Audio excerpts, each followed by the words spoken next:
प्रिय श्रद्धालुओं, जय श्री कृष्णा, जय सिया राम, जय श्री राधे राधे, जय श्री महाकाल। इस वीडियो में आप श्रवण कीजिएगा श्रीमद् देवी भागवत पुराण की कथा। बिना कारण कार्य का होना असंभव है, सब जगह यही नियम लागू है। आधार के बिना आधे किसी प्रकार ठहर नहीं सकता। हमें तो यही जचता है कि आधा राधे भाव सर्वथा सिद्ध है। तब यह सुखदायी अगाध जल किस पर ठहरा है, किसने इसकी उत्पत्ति की और क्यों की, इस जल में हम कैसे आ गए अथवा हम क्यों उत्पन्न हुए और कौन हमारे जन्मदाता है, वे जन्मदाता पिता कहाँ हैं, इत्यादि प्रश्न उनके मन में उत्पन्न हुए और उन्होंने निश्चय किया कि हम यह बात अवश्य जान लेनी चाहिए। सूत जी कहते हैं, स्थिति जानने के लिए इस प्रकार की चेष्टा करने पर भी मधु कैटभ किसी निर्णय पर नहीं पहुंच सके। उस समय मधु अपने भाई कैटभ के पास ही उपस्थित था। उससे वह कहने लगा। कैटभ ने कहा, मधु भैया, इस जल में हमारी सत्ता कायम रहने वाली भगवती शक्ति है, उनमें अपार बल है, वे शक्ति कभी नष्ट नहीं होती। मेरी समझ से वे ही इस कार्य की कारण है।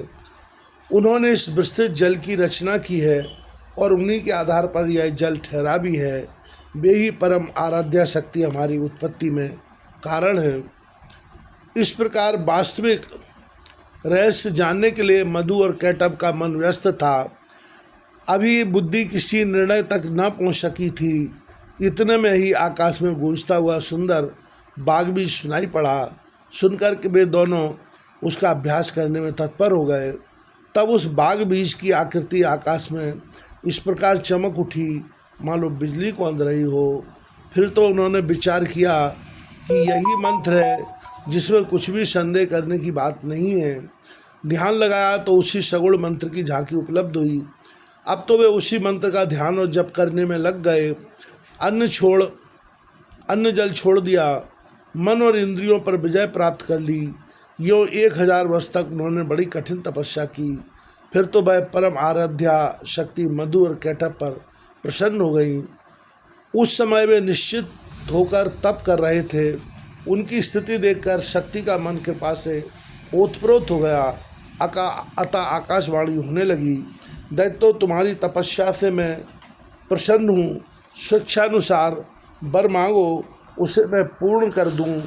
सूत जी कहते हैं, इस प्रकार की आकाशवाणी सुनने के पश्चात मधु और कैटभ ने कहा, सुंदर व्रत का पालन करने वाली देवी, तुम हमें स्वेच्छा मरण का वर देने की कृपा करो। आकाशवाणी हुई, दे तो मेरी कृपा से इच्छा करने पर ही मौत तुम्हें मार सकेगी, यह निश्चित है। देवता और दानव किसी से भी तुम दोनों भाई पराजित न हो सकोगे। सूत जी कहते हैं, देवी के यों वर देने पर मधु और कैटभ को अत्यंत अभिमान हो गया। अब वे समुद्र में जलचर जीवों के साथ क्रीड़ा करने लगे। दुर्जरों कुछ समय के पश्चात एक दिन अनायासी प्रजापति ब्रह्मा जी पर उनकी दृष्टि पड़ी। ब्रह्मा जी कमल के आसन पर विराजमान थे। मधु और कैटभ में अपार बल था। ब्रह्मा जी को देखकर उन्हें अपार हर्ष हुआ। युद्ध करने के लिए इच्छा प्रकट करते हुए वे पितामह से कहने लगे, सुवीर, तुम हमारे साथ युद्ध करो। यदि लड़ना नहीं चाहते हो तो इसी क्षण जाए